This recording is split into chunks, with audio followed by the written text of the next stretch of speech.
Salve Deus, meus irmãos, meus mestres, graças a Deus. Hoje são 12 de fevereiro de 2005, um sábado. Nós estamos aqui no Templo Mãe com o adjunto Ruatan, mestre Veronildo, para começar um trabalho de memória da nossa doutrina, para que possa ficar perpetuado para a posteridade todo esse acervo doutrinário trazido pela nossa mãe com a Thaís 108. Nós vamos começar dentro de alguns instantes esse trabalho com o mestre Veronildo, raiz desse povo ajubano, raiz do povo olibano, e dentro de alguns instantes vocês terão a alegria de ver este trabalho. Salve Deus. Salve Deus, mestre Veronildo, adjunto Ruatan. Nesse instante preciso, pedimos que faça a sua emissão e o seu canto da individualidade para ficar registrado aqui para nós. Salve Deus. Salve Deus. Salve Deus. Jesus divino e amado Mestre, ó Simiroma, meu Pai, nesta hora precisa, sou eu quem vos fala. Eu Jaguar primeiro Mestre Sol, da falange de sublimação, povo de Araújo. Adjunto Ruatan, com a Thaís 108, herdeiro triada Arpásia. Sétimo raio, adjuração. Arcanos, rama 2000, mestre Veronildo. Com os poderes do Olorum na linha deste amanhecer, tenho meu Deus e ministro ao batalhar, que me rege e me guarda no caminho desta jornada. Acabo de receber de Deus Pai Todo-Poderoso na minha legião o título de Mestre Instrutor Universal das três forças ligadas aos poderes deste amanhecer. Subi ao reino de Jurema. Estou na continuação desta jornada para o terceiro milênio. Emite Jesus. Deixe as forças de Loki até o meu plexo. Sou um cavaleiro verde, cavaleiro especial. Venho na força decrescente do primeiro cavaleiro da lança, Fagúrio Verde Randier, // reino central, tudo vale. Na esperança de alimentar o meu sol interior. Na grandeza que me fez cavaleiro do Tunajoso, partirei nos terrenos de minha natureza com /0 no meu terceiro sétimo, no quinto ciclo iniciático, seguirei sendo com /0, /0, /x e // em Cristo Jesus. Salve Deus. Ó grandioso Espírito, salve Deus. Ó grandioso Espírito que governa o quinto ciclo universal. Na perseverança de te encontrar, atravesso o céu e terra. Se os enigmas do meu destino kármico, sou físico e sinto a opressão das grandes convulsões desta terra. Ó Jesus, nem um só momento podemos esquecer que somos filhos de Deus Pai Todo-Poderoso, porque o vemos na figura simples da prece que emanamos. Devemos a luz bendita do Pai Nosso, para suavizar as dores das almas dilaceradas pela incompreensão, que não tem a sintonia deste novo amanhecer, de Deus Pai Todo-Poderoso, da luz, da verdade e do poder da individualidade. Salve Deus. Graças a Deus.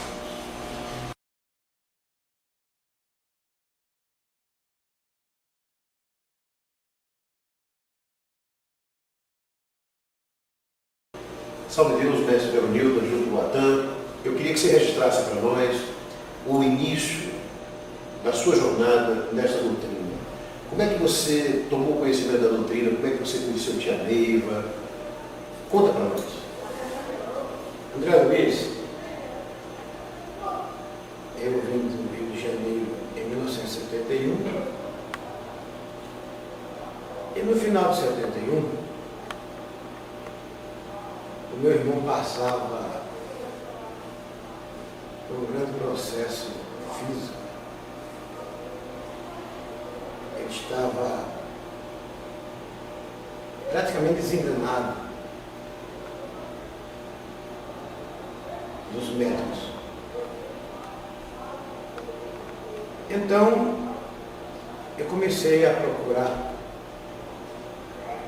a cura do meu irmão através nos diversos trabalhos.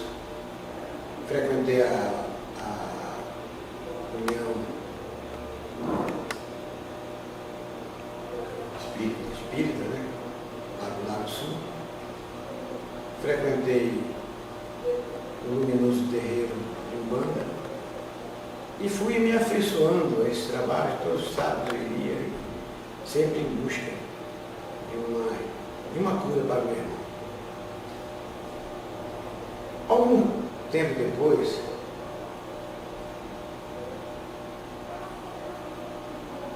comandava o escalão avançado do Gabinete do Ministro,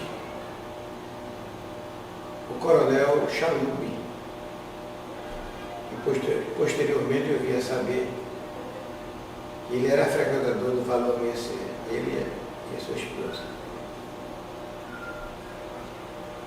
E para minha surpresa, eu fui designado com mais 6 companheiros para datilografar uma minuta esta que seria encaminhada à gráfica do Senado, de onde surgiu a primeira edição do exemplar Sob os Olhos da Clarividência. Foi aí, André, que eu ouvi falar pela primeira vez de Tia Neiva. Eu tinha o hábito de, ao datilografar um texto, na medida que eu ia colocando no papel as palavras datilografadas, eu relia para evitar erros. E, consequentemente, na parte que me coube, chamava minha atenção as palavras daqueles textos. Daí para frente nasceu em mim uma curiosidade de conhecer Tia Neiva. Nesse tempo, eu morava na 306 Norte e nós tínhamos um ônibus, naquela época não tinha ainda linha de ônibus regulares, né? Os ônibus eram para o quartel. E um dia eu perguntava a um funcionário do gabinete, esse senhor, ele era oficial de portaria e assessorista do ministro. Eu falei, Amaro, você conhece o Vale do Amanhecer?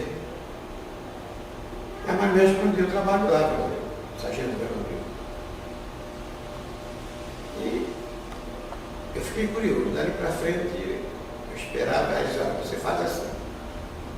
Você pega um ônibus aqui, vai, chega em Planaltino, tem umas combis, e lá você vai encontrar um templo de madeira.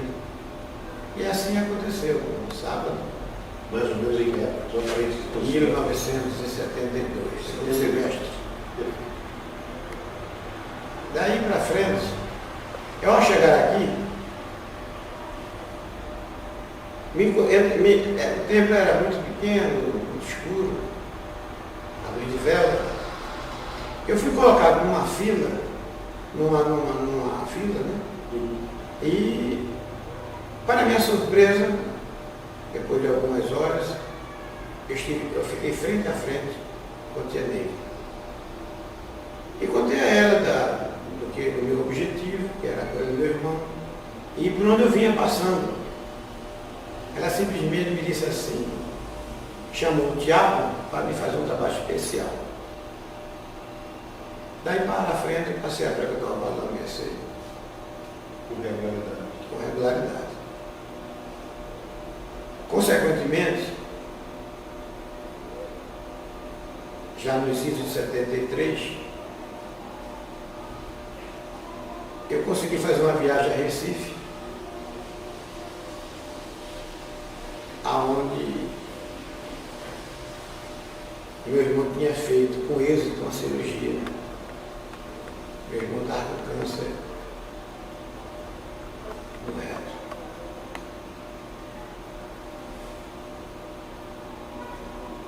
Estive lá em Recife quando voltei, lembrei-me do convite feito a mim por pai Joaquim de Angola, que ele só queria falar comigo quando eu colocasse o uniforme. E julgava eu que fosse ser um médico de corporação, que eu não entendia, não sabia que existia um doutrinador. Né?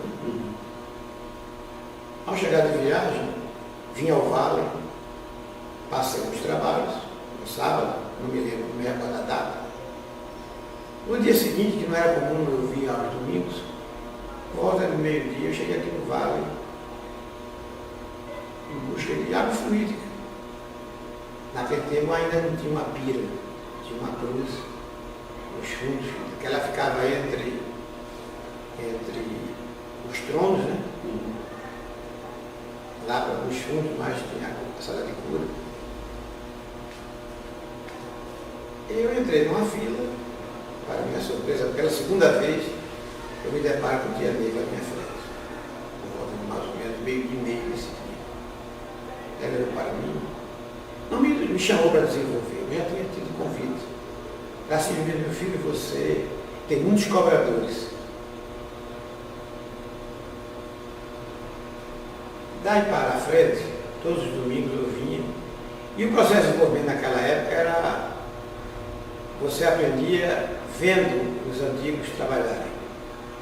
A mesa, o seu Mário fazia a preleção das 10 horas, em seguida os médicos veteranos da época trabalhavam e a gente ficou observando e a gente ia desenvolvendo. Não havia um processo de desenvolvimento. O desenvolvimento era prático. Era prático. O tempo foi passando, eu comecei a conhecer algumas pessoas da doutrina. Certa vez eu fui convidado por ela para ser coordenador,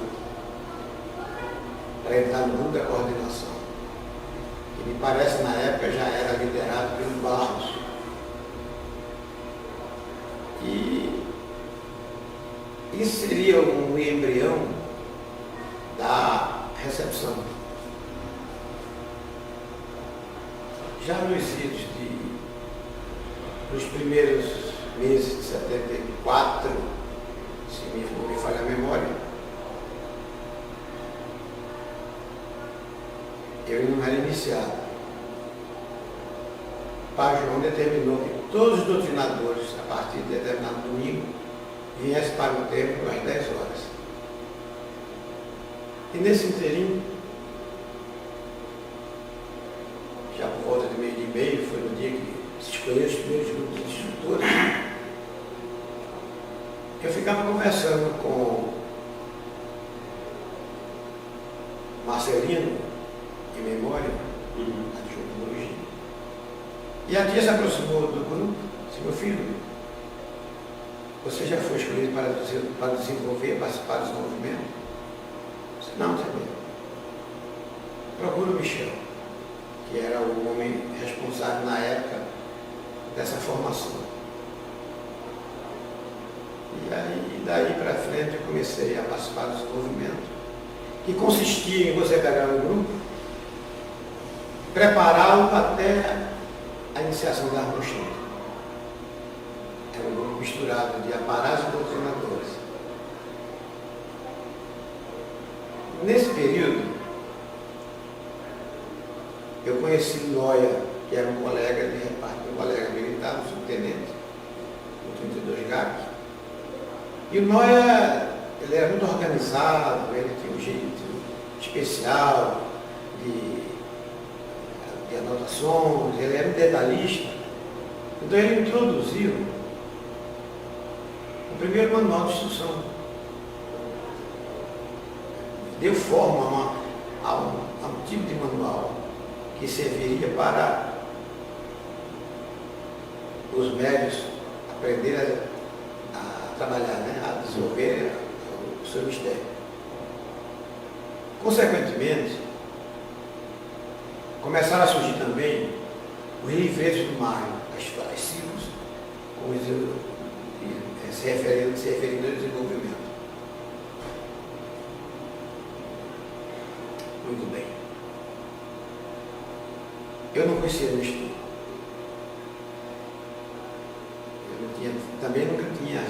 oportunidade de ir na Casa Grande. Os anos passaram, comecei a frequentar o Naí. Nesse tempo eu tinha um Fusquinha, né? E o Noé não tinha carro, então eu me servia do Fusca. E fui umas 2 ou 3 vezes com o Noé dar aula no Naí. E ela me recomendava que eu não saísse do templo. Me recordo que nós ficávamos lá durante o período de sábado, né? E na manhã seguinte, o Norberto, junto da PAN, hoje presidente, é quem ia nos buscar para tomar café, nos dar assistência.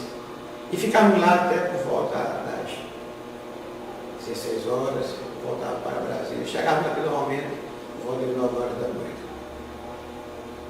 Eu me recordo que eu fui ao Naí nessa missão, junto com nós, durante uns 3 vezes.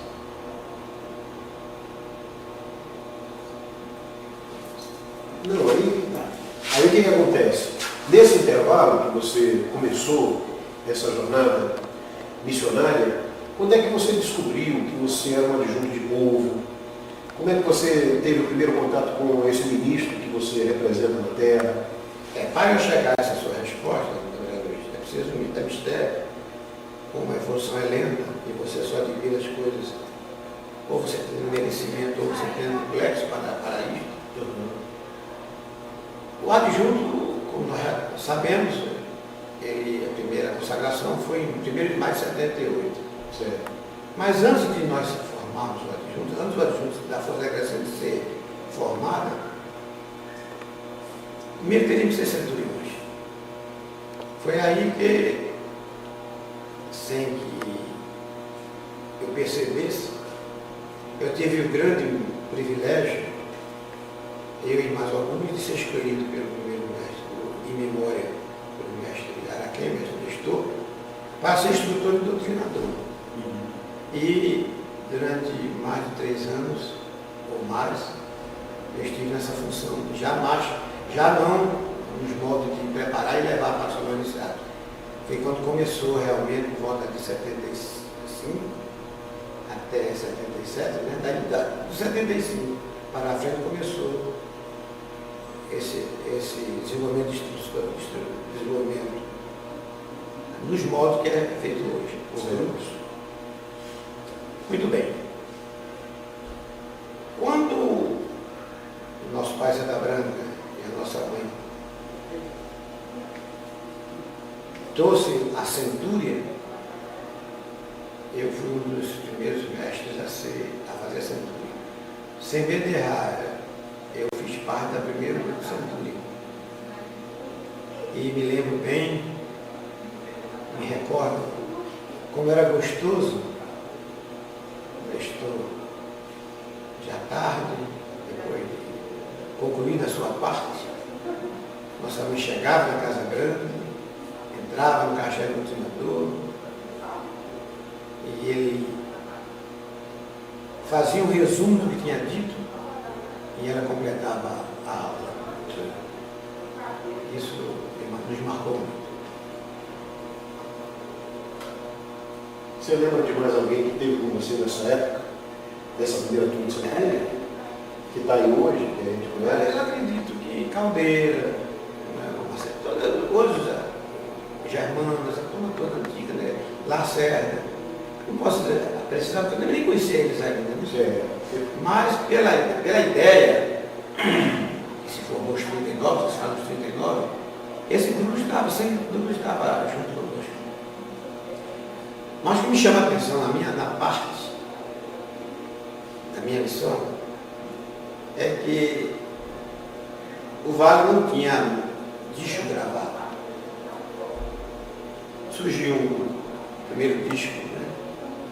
O Play, com os primeiros mantras, e daí foi o embrião para a parte fonográfica, né? Um belo dia, muito antes da centúria, eu fui chamado na Casa Grande à noite. Eu já fazia parte da cura. Foi quando, uma noite, no trabalho oficial aqui reuniu o antigo grupo da cura, na mesa evangélica, e trouxe o Michel e passou o Michel o comando da cura. Cura evangélica. E Michel me convidou Marcos, convidou João Inocêncio, convidou Domingos, para fazer parte dessa da cura. Em seguida, veio o Sandário de Junção. Foi quando o tia me chamou uma noite de domingo, já por volta de 8 horas da noite. Disse: meu filho, eu quero que você aprenda com Teresona, né? Fala assim, é a cantora? A cantora, Terezinha, esse hino, para você cantar na junção. André Luiz não tinha nada gravado, então eu tive que decorar o hino. E durante anos eu participava de todas as junções dos trabalhos oficiais, quarta, sábado e domingo. Eu chegava do trabalho por volta das 7 da noite, na quarta, né? E sábado e domingo era de 3 horas da tarde, por volta até 10h30, que era quando terminava os trabalhos. E praticamente eu era o chefe da junção, né? Eu cantava porque ninguém sabia o hino, só eu que sabia. Então, junção e outro. Depois, hoje todo mundo já tem o hino, já está gravado. Sabe? E aí foi quando chegou 1978, quando começou a se falar de formação do povo. Eu não era muito assíduo na Casa Grande. Eu não era, eu só participava dos corujões. Eu já era assíduo dos corujões, mas quando fui chamado por dia para fazer lei, para ficar com ela durante o dia, à noite, mas observava a atenção que Nestor, seu Mário e Ivone dava a todas as palavras de tia dele.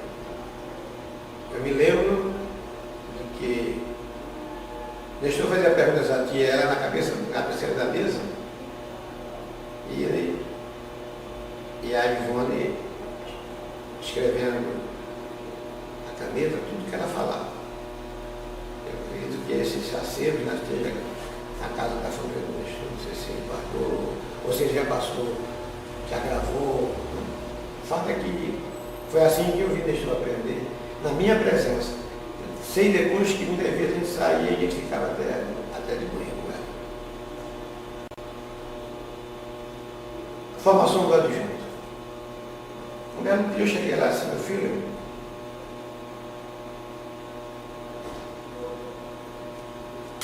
tinha aqui o nome de várias entidades aqui, vários ministros.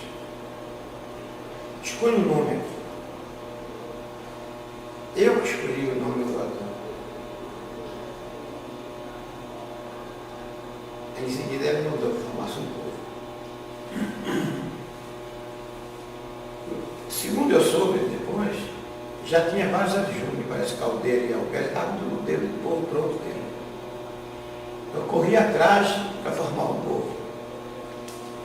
E a formação inicial consistia no seguinte: o adjunto e sua escrava, o padrinho e a madrinha, 7 pares de mestres que servem os seus sétimos. E cada sétimo partia com 6 pares de 6 de raios. O 6º raio é sua escrava.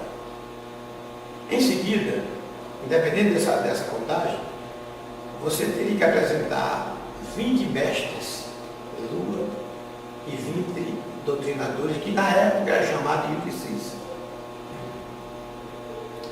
Com esse povo formado, eu me apresentei no dia 1º de maio para a consagração.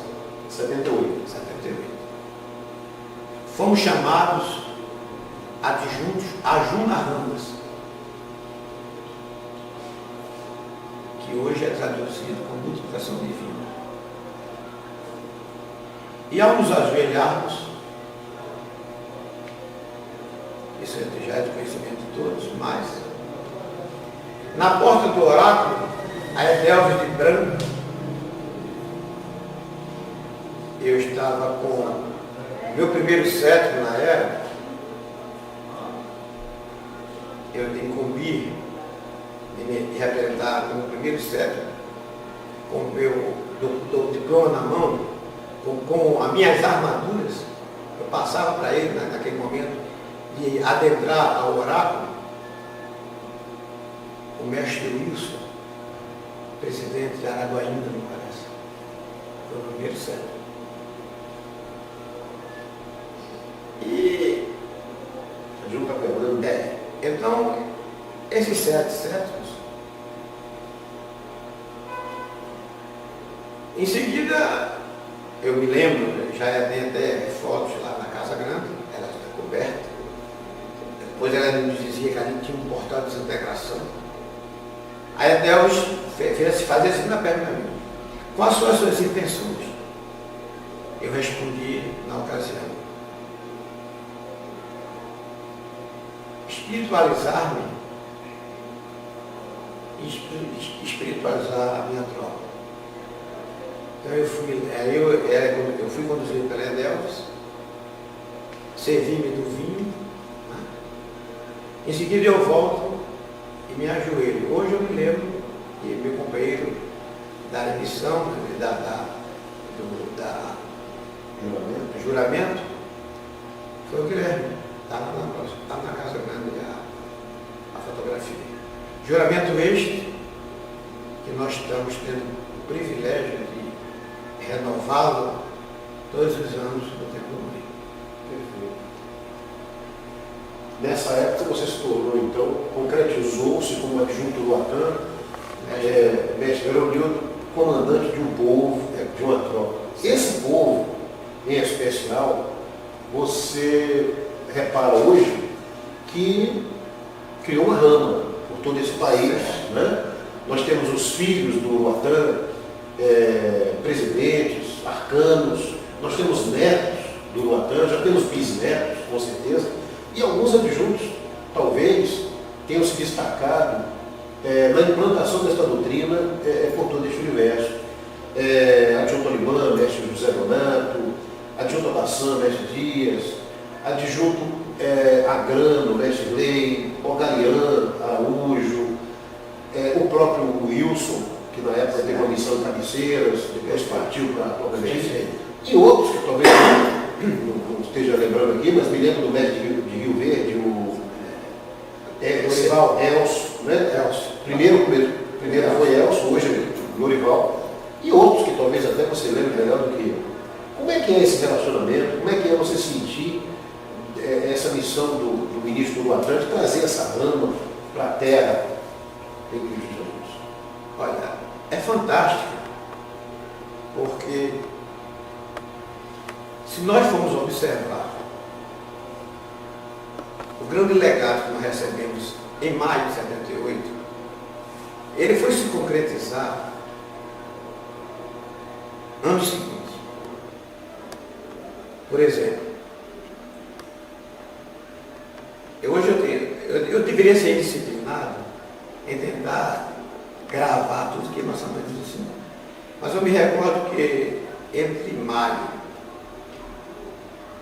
e julho, antes dela consagrar a segunda turma, que seria o Irajas, salve Deus, seria o Irajas, nós tivemos uma série de reuniões com ela, e eu não tenho isso escrito. Muita coisa, talvez no acervo da ordem, a gente encontre gravado essas aulas que ela nos dava uma vez por semana. Depois as aulas foram se amiudando, já com as cartas do mestrado a nível de centúria, né? Que já é do domínio público. Mas essas que falar diretamente a nós, eu vou confessar a você que eu não tenho. E quando chega no dia 31 de dezembro, que o pai nos dá aquela carta do adjunto, ou seja, do dever do adjunto, quando ele manda que o adjunto segure as suas armas, Se um dia quiser rasgá-las, coloque. Na mesma data, ele também dá uma carta a cada trino. Cada trino recebeu uma mesma mensagem. 31 de dezembro de 78. Daí para frente começou, o adjunto começou, mas ninguém entendia. A tia reunia, passava por ela, determinado mestre. Ele era para ele vir com 6,6 e ele veio com 18. Essa você não entendeu, não é assim. Foi difícil a gente entender a contagem. E posteriormente os anos passam, chegou o ano de 80, né? Foi quando eu parto para os tempos externos como presidente. É uma outra jornada. Mas André Luiz houve entre 78 e 80, houve um compromisso que eu assumi em nome dela, e da qual eu me orgulho, foi que eu estava de férias, pela minha afinidade com o Noia me procura no domingo à noite, Joanildo, minhas férias terminar hoje, e tinha me dado uma missão de ir à Olinda fechar o tempo.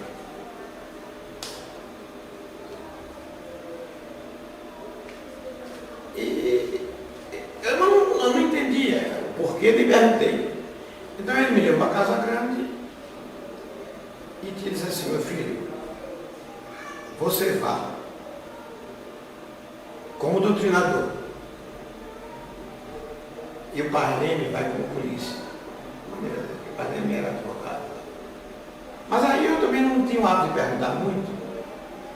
E aí eu volto para a cura, onde eu trabalhava com o Michel. E o Guto estava incorporado, naquele tempo se trabalhava muito em pé, o mentor. O Guto estava incorporado com o Emmanuel. E o Emmanuel falou assim: meu filho, durante o período lá, pense nele. Eu não sei se é importante. Pense nele. E assim, no dia seguinte, eu confesso a você que a passagem foi tudo. A Casa Grande providenciou. Eu não tinha muita intimidade com o Parleme.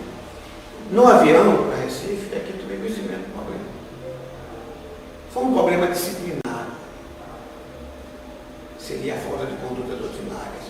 De 12 mestres que estavam sendo presidente lá, em Ouro Preto, né? Em Ouro Preto, lá em Olinda. E tinha não satisfeito, mandou fechar. Que era uma segunda-feira, a nossa viagem. Fomos recebidos no aeroporto pelo Inácio, que era naquela época uma dona Zilda. Dona Zilda era paciente do tempo, não era médica ainda. Inácio nos recebeu com toda a regalia, nós fomos na casa dele, com todas as crianças do Inácio, eram pequenas ainda, com toda a cordialidade, com toda a boa vontade. E reunimos os dois mestres, né? Levamos a ele o objetivo da doutrina da nossa mãe. E ficou acordado de que nós iríamos fechar o tempo. Só que na quarta-feira, nós chegamos na segunda, na quarta-feira, à noite teve um trabalho, né? E eu me deparei com 16 médios uniformizados, trabalhando.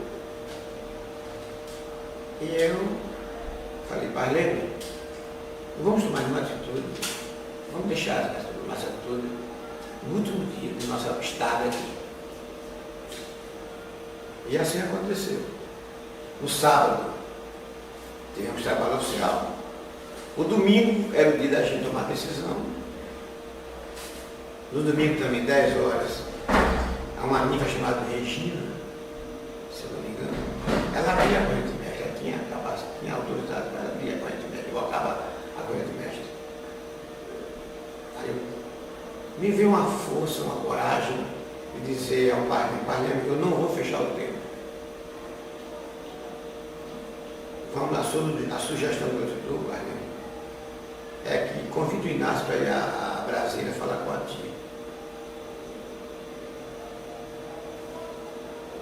E assim aconteceu. O pai dele me ouviu. Nós voltamos para Brasília. Tia, nós não fechamos o tempo não. Pedimos ao Inácio, o seu Inácio, quando ele recebeu lá, ele veio falar com a senhora. André Luiz, o Inácio chegou aqui como parceiro e voltou como mestre.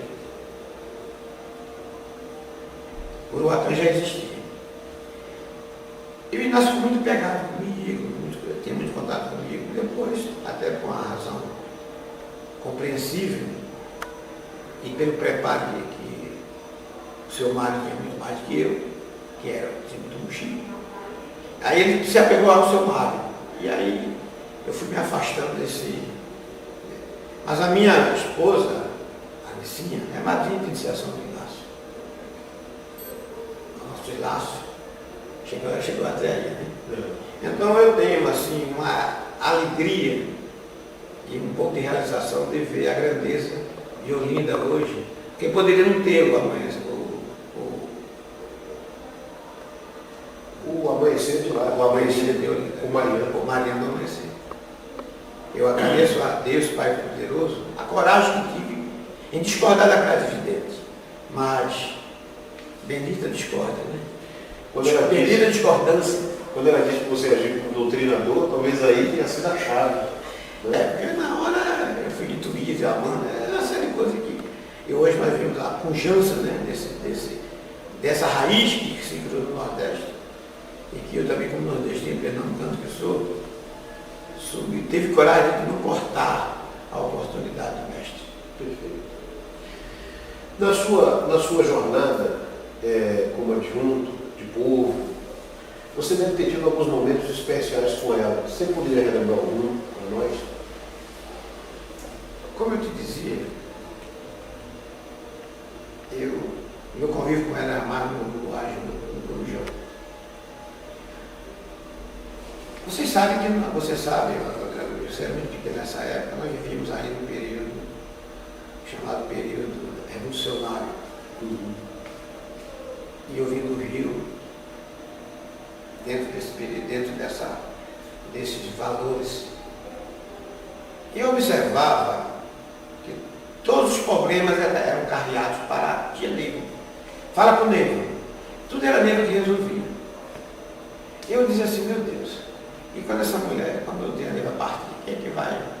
É lógico, né? Sempre tem alguém que cuida do acerto, seja o corresponsável. Tá? Então, eu via a tia Neiva. A tia Neiva realmente ela é o princípio e o fim de todas as decisões dentro do tempo, de todas as decisões da ordem. Naquilo que eu poderia ver, as coisas mais íntimas de lá dentro, eu não sei. Assim, eu não conhecia a diretoria da ordem, a gente não tinha. E ela nunca também nos envolveu nisso. Tia Neiva para nós era doutrina 24 horas. Ela não trazia os problemas dela, ou da Casa Grande, ou da ordem, para o nosso convívio. Agora, tia Neiva era aquela criatura que ela deixou escrito isso. Minhas filhas, quando eu entro no tempo, eu esqueço de Neiva e entro na individualidade 408. Então, Neiva era, sentava no seu aledar, né? E atendia a todas aquelas pessoas que estavam ali para serem atendidas. Tinha uma tolerância e uma coisa que todos nós conhecemos, sabemos, é que a tia Neiva era realmente, gostava de se apresentar bem. Eu jamais vi alguém sair de lá magoado com a sua presença. E quando terminava a sua missão, ela vinha assim, arrastando a chanelinha, chegava no aledar, no radar, olhava para ela e disse, vai para a minha casinha. Naquela época não tinha nada aqui dentro, não tinha lanchonete, não tinha nada que você pudesse. E ela, com a sensibilidade de sacerdotisa e de mãe, ela sempre se preocupou com os comandantes, mandando buscar da Casa Grande as marmitinhas para nós, né? E nós saiu da Casa Grande refeito, porque era assim, guardava um queijinho, uma fruta, um pão, muitas vezes dormido. Mas o maior pão que nós recebemos, o maior alimento, já depois do dia de trabalho, André Luiz, eram os ensinamentos dela. A gente saía com uma força, eu não sentia cansaço. Nós saímos da Casa Grande inteiraço.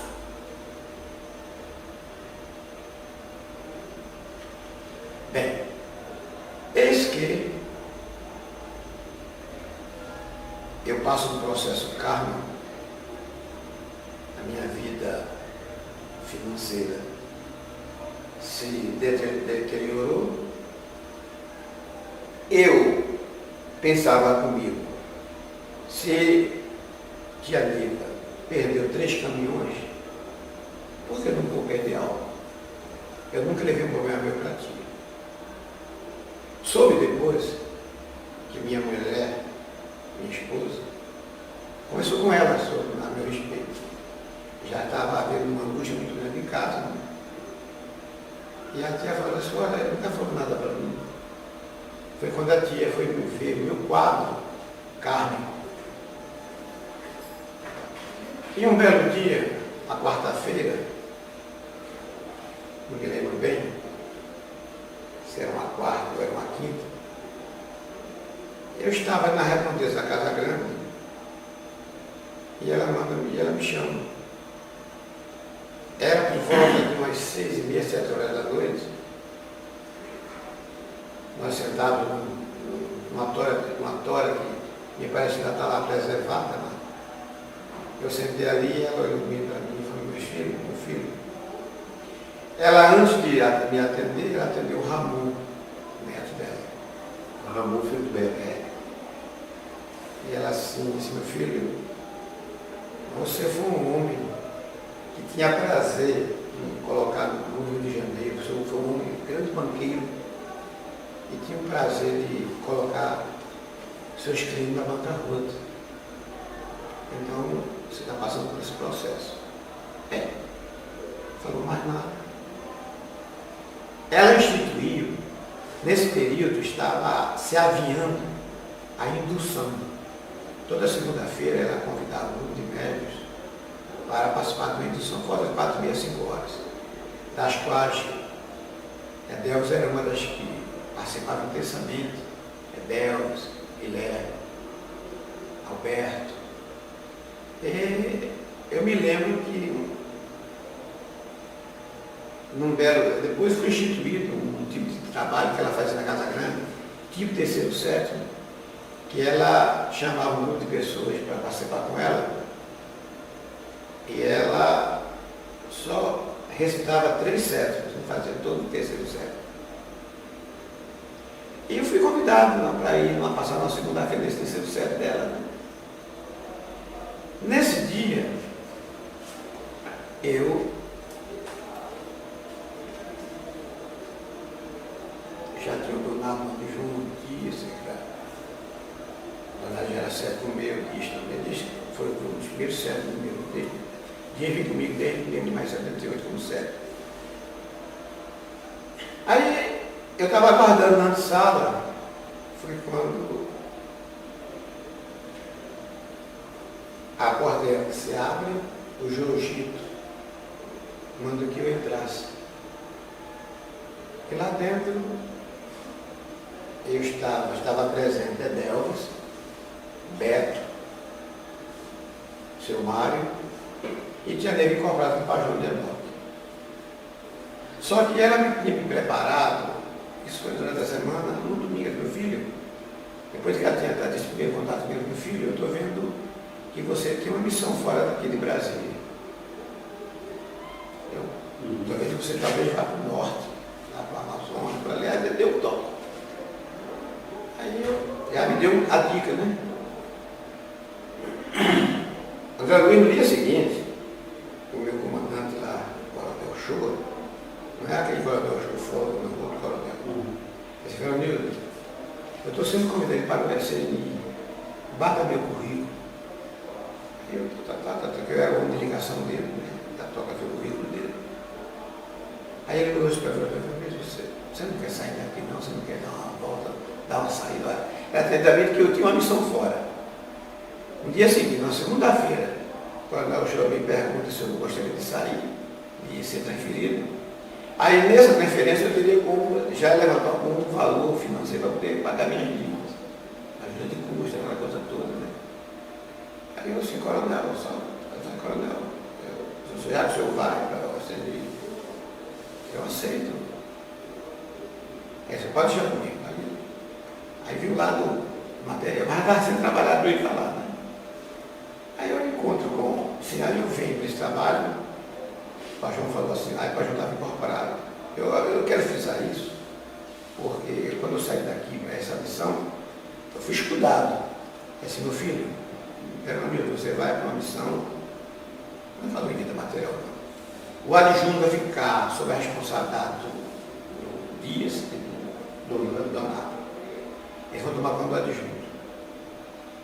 Isso era em 1984. E eu já era presidente do Uberlândia. Quando... Aí eu, quer dizer, eu já tinha esse respaldo dele e já tinha expectativa de uma transferência. Eu saí com cachorro, eu vou por uma missão fora. O meu comandante ele mesmo me oferece a oportunidade. Aí eu comecei a procurar saber qual era o lugar que eu podia ir mais longe para receber mais dinheiro para poder pagar a dívida, né? Aí encontrei um colega meu que tinha seguido São Gabriel da Cachoeira. Rapaz, São Gabriel da Cachoeira fica na divisa da Venezuela. É longe de Brasília, mas lá você vai ganhar valor X e tal. E assim aconteceu. O Donato ficou responsável pelo adjunto junto com o Dias, dando assistência junto com os componentes ao Uberlândia. E me parece que essa minha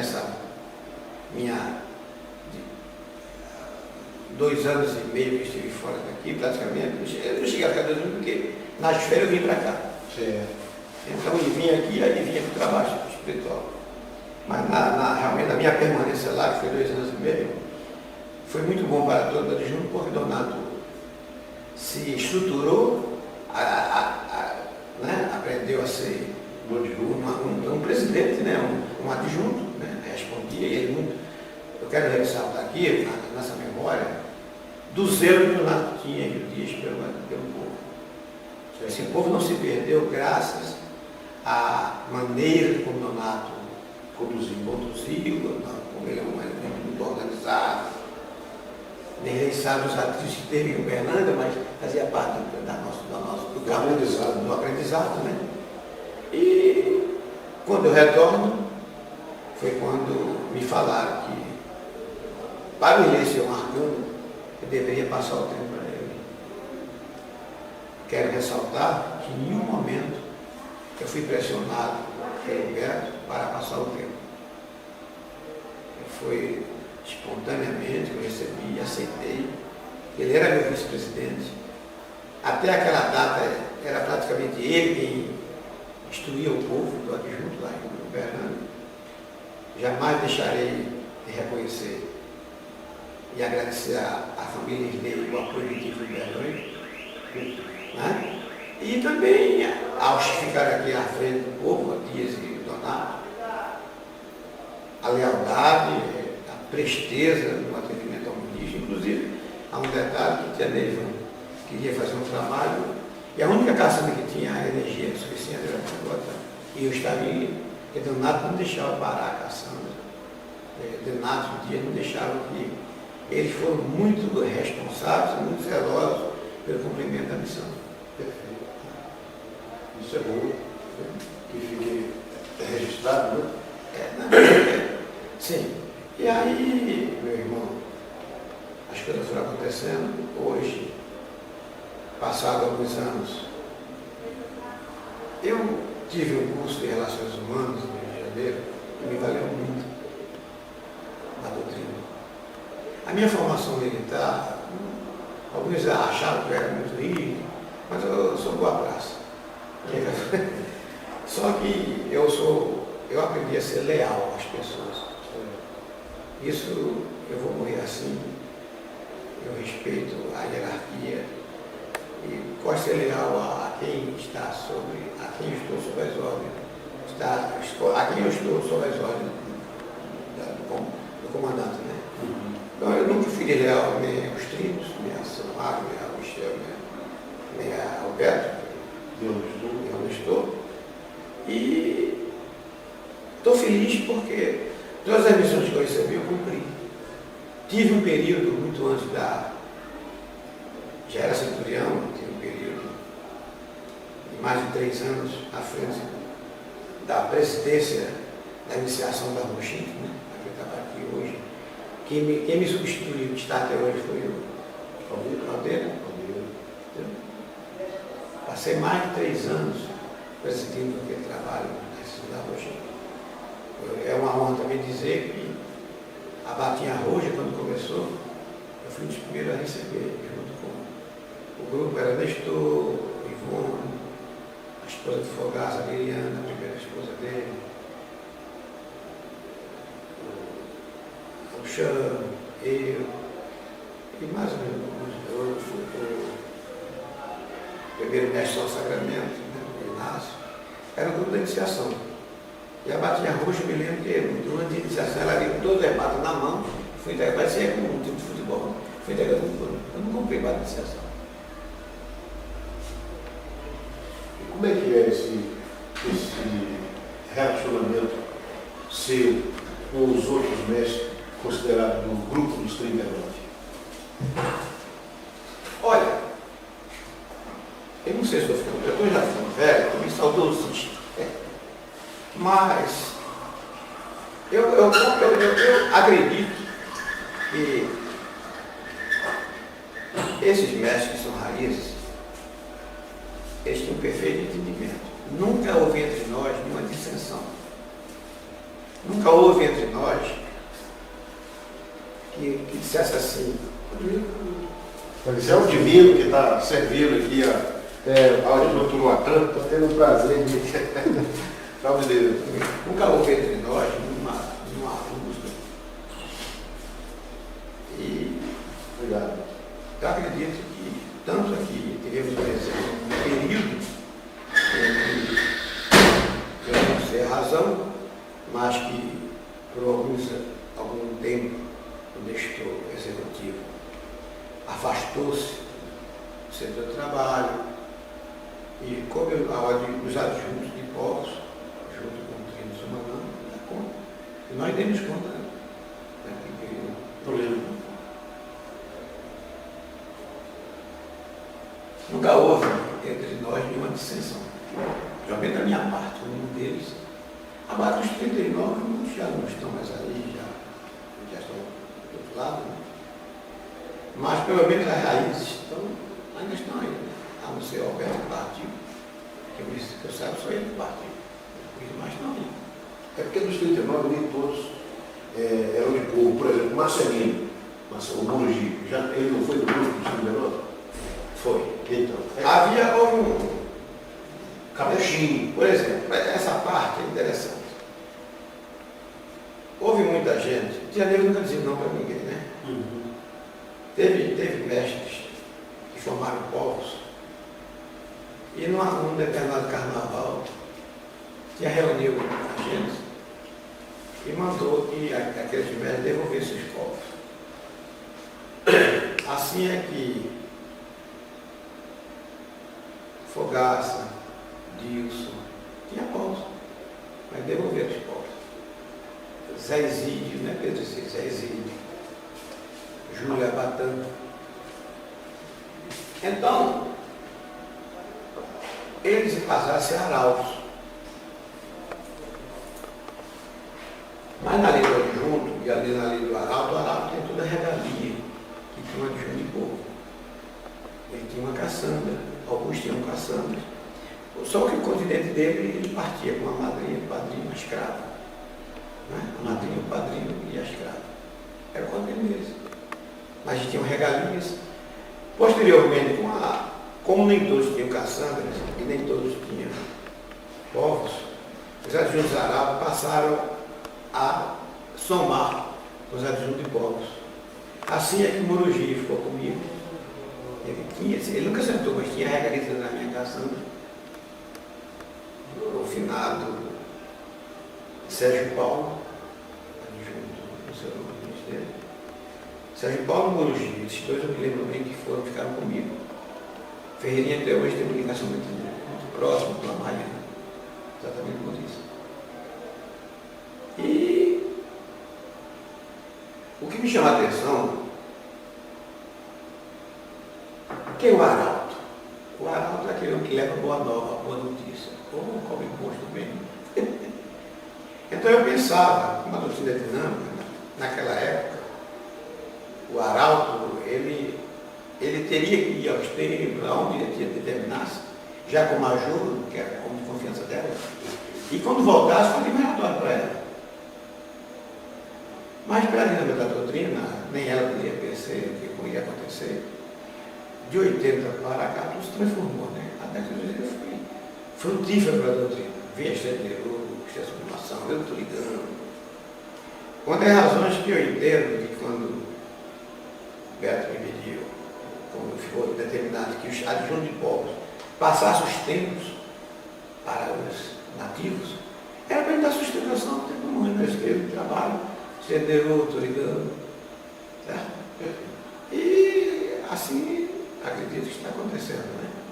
Os adjuntos de povos estão aí, na usina, preparando, partindo com as suas ramas, e as ramas partindo com a sábia, sabendo de que tem na retaguarda uma raiz.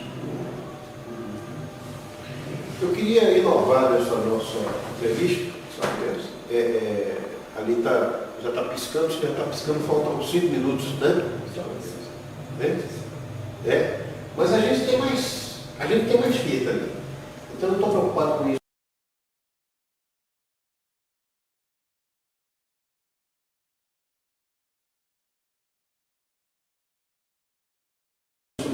Mas eu queria inovar, fazendo um negócio contigo, combinar alguma coisa contigo, para ver a sua reação, como se eu quisesse testar o seu reflexo. Né? Eu vou te falar uma palavra ligada à nossa doutrina, e você vai tentar resumir ao máximo o que aquela palavra representa para você. Tá bom? Então eu falo uma coisa, se você puder resumir o menos possível, né? Às vezes uma palavra, por exemplo, amor, resume aqui, e às vezes não, às vezes você quer falar um pouco mais. Tá bom? Então, vou começar. Estrela sublimação. Estrela sublimação, ela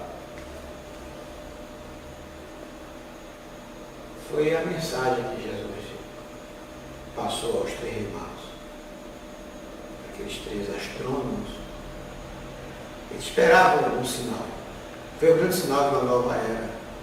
Ela representa para mim essa grandeza que se chama a vida de Jesus. Salve Deus. Eu tenho nesses 5 anos, quero ressaltar e agradecer ao Instituto da Confiança, eu me imbuí desses valores, porque a estrela é uma grandeza, só Deus mesmo se vira. Como dizia sempre a gente, veja o canto do mago, ele testemunha a vida da gente de sublimação que anunciava na manjedoura a chegada de Jesus. Essa doutrina é rica demais, de ter a confiança de trazer esses valores para perto dos 2 irmãos. Adjunto de Yucatán, mestre Alberto. Foi um grande companheiro. Eu conheci, e até acho interessante uma passagem dele com Caldeira, né? Ele já da presidência sem carro, quando o pai João pega o carro cheio de seu Mário deu o rei dele, Mário dá a chave do carro, deu para o Caldeira, o Alberto poder vir para cá para dar aula. O Paixão queria que ele desse aula aqui. O seu Mário ficou sem casa, tá atrás, seu Mário? Tá bom, Paixão. Caldeira foi o Yucatán, era o primeiro mestre-sol sobre os sublimação. Eu era o primeiro mestre-sol, e ele tinha a missão de preparar o aspirante para ingressar. Ele não entrava lá nos castelos. Ele não entrava, ele não. Só entrava com o pessoal, não, sem discriminação. Mas na fala dele, ele fazia essa parte, eu fazia a outra, ficava junto com o Cacique Serra Branca. Diga. Nestor, eu passei a conhecer melhor o Nestor na convivência desses últimos 5 anos. Dentro daquele princípio de lealdade e de respeito à pessoa que me dirigia. Mas, particularmente, foi quando eu fiquei doente. Falei, Nestor, vou fazer uma cirurgia e eu estou preocupado quando fazer uma cirurgia, né? E então, talvez ter que adiar o nosso compromisso no domingo na janeiro. Ele olhou para mim e falou, você não vai ser operado, não. Eu vou te esperar. Então, isso me marcou profundamente. E como tia falou para mim em 74, se meu filho ande com o Nestor, palavras dela, ande com o Nestor. Então eu não me arrependi de ter andado com ele, de ter recebido a assinatura dele. O Nestor conviveu na minha casa, teve a oportunidade de frequentar a minha casa umas 2 vezes. A amizade que ele tem com meu filho é muito grande, Júnior, né? Então o relacionamento familiar era muito próximo, em função até do Ismael, que hoje é presidente, de ser tio da ex-esposa dele. Ismael, você fala de Osasco? É, não vi. Ismael aqui de Caldas Novas. Ah, sim. Ele era tio da Sandra.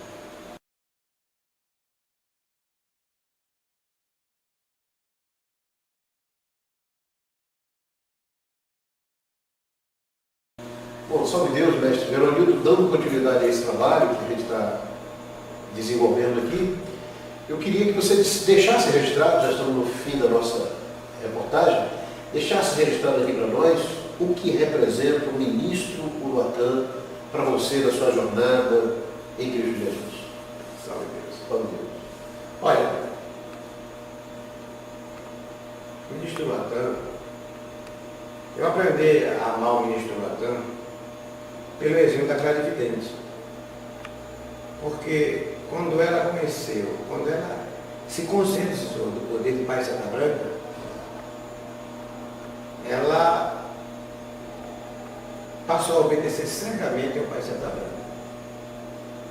Então, pela grandiosidade do ministro Uruatã e dos demais ministros, pelos que ele representam junto a Jesus e ao Pai Serra Branca, embora seja um homem imperfeito, mas seguindo os exemplos de nossa mãe, eu faço tudo para não desmerecer essa confiança em mim depositada.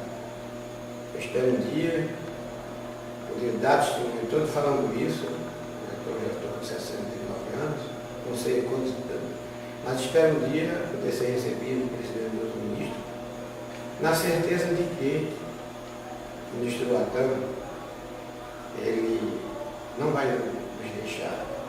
Quanto a me orgulha muito, mas me orgulha muito e me dá mais responsabilidade quando eu vejo os elogios à força decrescente, ao continente do Latam,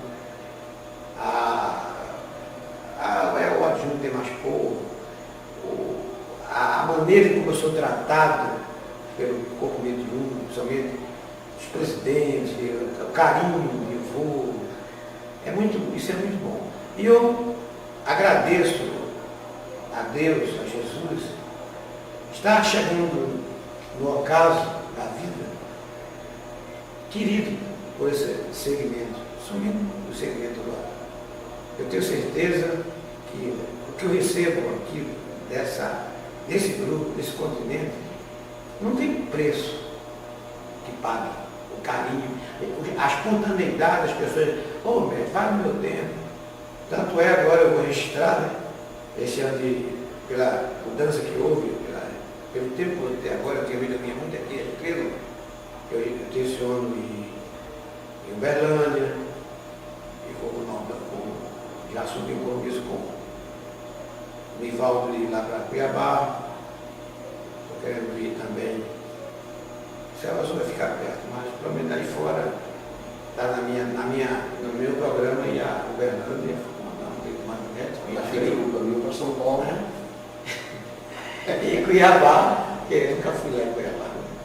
Tá certo. São Paulo você já foi. Agora, é maravilhoso, né? Aquele dia de São Paulo, inclusive, nós tivemos que doutrinar o motorista do ônibus, né? Foi engraçado. Aquele dia. São sucesso. Então, eu falo, o adjunto, todos os adjuntos, né? Se nós temos a capacidade de entender o ministro Latânia, e ele é onipresente, porque são coisas assim que você fica. Eu quero registrar isso para mostrar que o trabalho que está sendo feito pelo mestre Ajaran, na manutenção, na vibração desses templos que estão sendo fundados, a prova inconteste é que no final de dezembro de 2004, o boliviano me procura, me parece que ele atualmente é o presidente lá, Alexandre. e me disse assim, mestre, ele veio assim na minha presença, alegre, feliz, está na minha presença, me cumprimentou. Eu quero lhe dizer que 2 bênçãos de ministro, o ministro Abrão compareceu lá. Então é uma afirmação de que as decisões do Tribunal Ajaran, homologando, dando a oportunidade de ter tempo no exterior, vem do céu. Isso é bonito. E quando chega hoje um componente nosso e te dá um abraço e chama de vô, bisavô, você... Olha, eu me sinto Como é que você se sente? cada vez mais responsável. Aí, sem ser perfeito, eu sou um ser humano, eu tenho autoestima, eu não sou preconceituoso, mas faço meus conceitos. Então eu procuro sempre me examinar como é que eu estou. Na brejerice de alheio, eu tenho que dar satisfação para o vizinho. Então, como é que eu estou? Como está meu padrão? Como é que as pessoas me veem?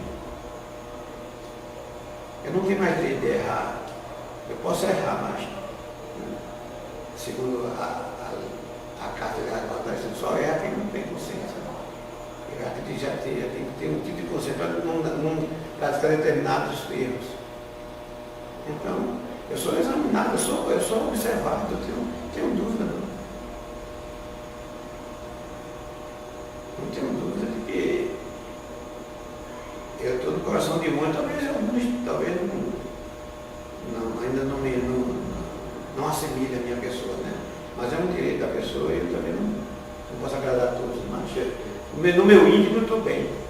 Estou bem, me sinto bem no meio dos meus irmãos, talvez aqui no Templo Humano a gente tem mais contato, mas me sinto grato sempre que alguém me procura e me recebe, o carinho. Se eu fosse dar o nome de pessoas aqui, eu não fazia injustiça. Mas, em todos os tempos que eu tenho frequentado, sou muito bem servido.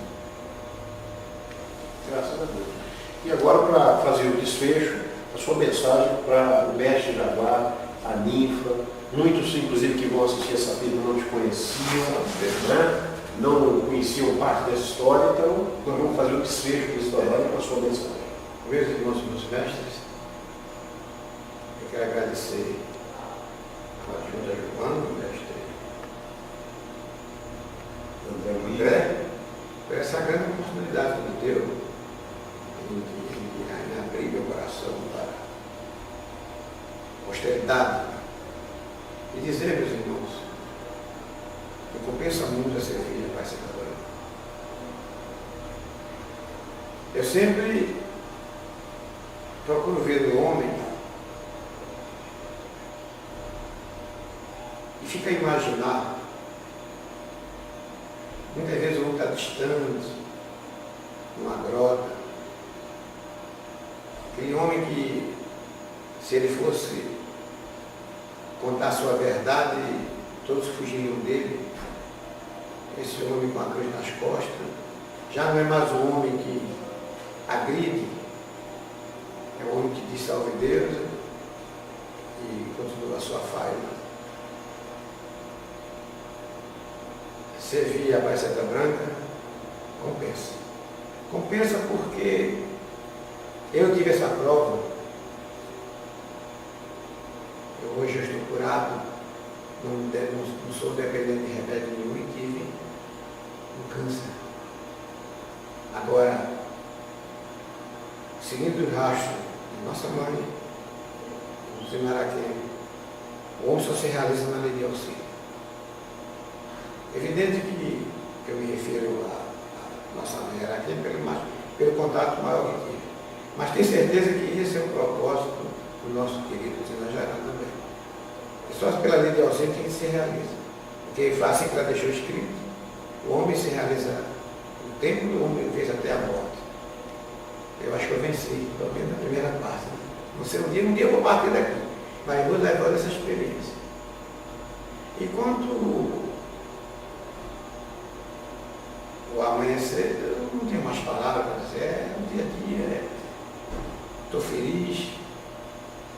Peço, assim, desculpas às pessoas que, por uma situação ou outra, eu não fui bem compreendido, né? Mas nada, não tenho nada contra ninguém. Faço questão, enquanto vivo for, de respeitar as leis de Baixada Branca e a hierarquia doméstica. Não abro mão disso. Salve Deus.